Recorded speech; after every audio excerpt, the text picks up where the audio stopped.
ওনাকে ওনার পরিবারকে ধন্যবাদ জানাচ্ছি। আসলে চলমান প্রবাসী আমরা অনেকে জানি, অনেকে জানি না।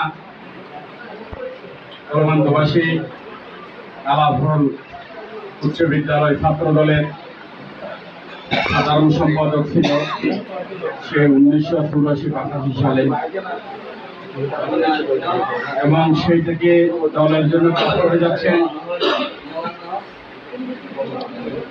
নিজের এলাকায় শিকলবাড়ি ইউনিয়নে, নিজের ওয়ার্ডে, কর্মসূচিতে আমাদের দলের কার্যক্রমে সবসময় সক্রিয় থাকেন এবং বিশেষ করে আন্দোলন সংগ্রামে বিএনপির দুর্দিনে দুঃসময়ে কখনো গা ঢাকা দেন নাই।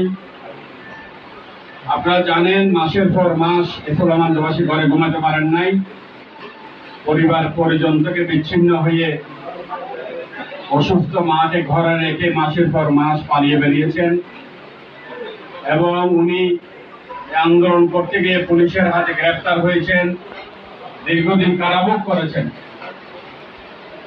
এবং আপনারা অনেকে জানেন না, আমি জানি, যেদিন শেখ হাসিনার পতন হয় এর আগে তাকে খুঁজতে এখানে শহরের বাসায় ডিবি পুলিশ বারবার হানা দিয়েছে। শেষ পর্যন্ত সে মোবাইল নাম্বার বন্ধ করে চেঞ্জ করে এক জায়গায় আত্মগোপনে গেছে। সেখানে এসে আত্মগোপন থাকা অবস্থায় আমি তাকে মেসেজ দিয়েছিলাম যে শেখ হাসিনা পালিয়ে গেছে। এলাকাটা ছিল